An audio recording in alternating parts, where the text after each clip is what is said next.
Hey, if you don't know your people, their problems, your position, and have a solution in mind, you will waste your time and effort and money marketing in the wrong direction, designing fluid art classes that few people will like or return to, and lose income. So today we're going to fix your business. Hey, I'm Casey Cole Corbin with Dynamic Fluid Art Coaching. I'm so glad that you're here on the 5-day marketing challenge. It's my real heart to help lead you up the a 5-step success path for fluid art teachers. And whether you're here live or watching the replay later, please type into the comments, hey, I'm here live, or hey, I'm in replay. So we're on day 2 of the 5-day challenge. Yesterday, we talked about people, which is the psychographic data of who your ideal student is, and your job is to pay attention to know who they are. And we talked about 2 categories of both low-hanging fruit and ones that will need an extension ladder to reach at the top of the tree, and knowing them and choosing them well. Today, we're going to talk about problems. What are your people's problems? What problems they have that you can solve for them on a journey with your business. And then tomorrow, we're going to talk about positioning, which is what products and services of yours to solve those problems. And Friday, we're going to talk about planning, which is what strategies you implement consistently to attract those ideal students. And then Saturday, the last day, is going to be promotion. Finally, we're going to do some promoting after we do our homework. How will you find these potential students and turn them into buyers? All right. Well, how did everybody do on your homework? I see that we got a active thread in the group of people posting who their people are. And so if you have not participated in that yet, please, as soon as possible, join in and describe your ideal client avatar. And listen, you will get a lot just from reading other people. These are your peers, people that are either thinking about teaching or they've started teaching fluid art all over the world. And I bet you're going to find some similarities. And I bet you're going to find some things that are like, that's not exactly who my ideal student is. And so, and they feel free to do that. We should all be reaching out in all kinds of different directions. So if you will, again, please make a comment telling me that you're here. I see that Vanessa is watching and Diane. All right, glad you guys are here. Hey, number 2 is problems. And so your problems are your students' problems, not your problems, but your but your students' problems.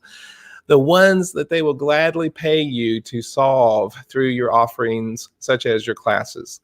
Now, it can't just be any problem. It must be a very top of mind issue or a pain point that it would drive them to want to work with you and come to your class or buy your art or anything else that you might be, any product or services that you might be relating these 5 Ps work for all of them. We're going to focus on the exact problem that you can solve for your ideal student in your business. And so if you can't think of any problems that you solve, hey, listen, you're about to rethink your entire business. This is going to be great. For some strange reason, when designing classes, many of the class leaders that I work with are focusing on the wrong aspects. They're forgetting that people are actually looking to transform some aspect of their life, or they wouldn't be coming to your class. Even if you're creating like a theme class based on a certain technique, we've all done this, right? Like a colander pour or an angel wing pour, you still need to solve a problem in your class or it won't sell. And you need to represent that you are able to solve that problem in your marketing. Even if that problem is as simple as your student needs to find a peaceful space for them just to unwind, to be able to do self-care and to indulge their creativity. That's a real solution. In any business, no matter what you're selling, the best way to sell a product or a service or a class is to actually stop trying to sell it. Instead, focus on solving your ideal client's problems, and they will come and buy from you because we are all willing to pay for solutions to our problems. And when you really break it down and think about it, everything that you pay for, you are solving a problem, and that's why that's why you're paying it. The electricity, the lights in my house right now, it would be a problem if I didn't have them. That's why I'm paying for them dearly sometimes. All right. Even more importantly, people will price shop for an art and class art and craft class. But if you are specializing in solving a specific problem, they will buy from you. They won't even price shop. They will immediately see the value and recognize that you are what they need, and they will sign up for your classes. Now, to be able to get 100% clear on what your ideal student's top problems are, you're going to first need to know who your ideal student is and their psychographics. So if you have not completed day one, the video is here in this group, and the workbook has been emailed to you. And so if you haven't consumed all that yet and dove in yet, then please do so as soon as possible. Within that workbook is a pretty elaborate 3-page evaluation for you to dig deeper into understanding your students. Once you understand who your student is, then that puts you in the perfect position to be able to identify what their top problems are, and then you can solve those through your classes. Taking the time to do this and make a list of your ideal students' top issues is absolutely critical. Otherwise, when you're writing your text for your website, your social media posts, your emails, it will all reflect your lack of understanding, and it will not attract them to follow you. After all, people don't follow folks that they don't have faith in. Okay, making sure that your ideal student knows that you get them. Understanding what's going on with them and is exactly what you want to do. And the key here is to use their language in describing to them what you're able to do from them. This means staying away from your artist speak or your technical mumbo jumbo, because so many creative class leaders make this mistake. I want to give you a couple examples of what I mean, so you can get the hang of how to speak clearly to your ideal student. Imagine that you work with women ages 45 to 65 who are in some transition in their life, and maybe they're leaving a corporate work and they're going through a divorce, or the kids are leaving home, or they're retiring, or they have some aging issues. They have no idea what's coming next in their life, and they're feeling confused, maybe worthless, without direction, and worried. Your ideal student hasn't done anything for her creativity recently. She isn't exercising, and she always is caring for her family and her work first. But she's been dreaming of a passion-based second career. And let's imagine that this gal, we're going to call her Allison, has been thinking in her words, I've been so focused on my work and my family for so long that I don't even know who I am anymore or what I want. I haven't been exercising, creating, or paying attention to myself because at the end of the day of caring for everybody else, I'm normally just exhausted. Now that the kids are gone, I can actually sit and figure out what's next. But every time I do, I just draw a blank. I don't know what's possible for me at this time in my life. Now that I've left my corporate job and the house is empty, I realize that the passion that I had in my relationships has long gone, and I feel like that I have nothing left. I bet we all know somebody like Allison who thinks these kind of thoughts, and these are the thoughts that potentially keep her up at night. And so keep in mind what kind of wording that you would use on a class page to market to a woman like Allison. And so, okay, you could promote your class using the following text. All right, let's listen to this. It's a little involved, so I'll post this later, both the first version and the second version in the group. Join us in a beautiful arts center facility for hours of learning acrylic paint pouring. You will enjoy tasty cheese trays, dark chocolate, and red wine. Through my special Find Your Perfect Paint Viscosity methodology, you'll get clarity in how to do flow art with and under my tutelage, which is so much better than watching a YouTube video. Plus, we'll be learning the angel wing pour, and you will take home a large canvas to proudly display on your walls. By the end, you'll be feeling confident and ready to go in your new hobby. All right. Now, what's the problem with this? You might want to post a few things right now and see what do you see here? Okay. First off, Allison doesn't do any crafts or anything creative right now, so this would not entice her. After all, she's been doing absolutely nothing for herself lately, right? And also, Find Your Perfect Paint Viscosity. This is artist speak, and she doesn't know what this is, and it doesn't sound fun or relaxing. After all, she won't be able to tell from this text that you understand her top issues and challenges and probably won't pay attention to this invite. And that's why it's critical to understand your students' top problems, their psychographics, and the words that she is using.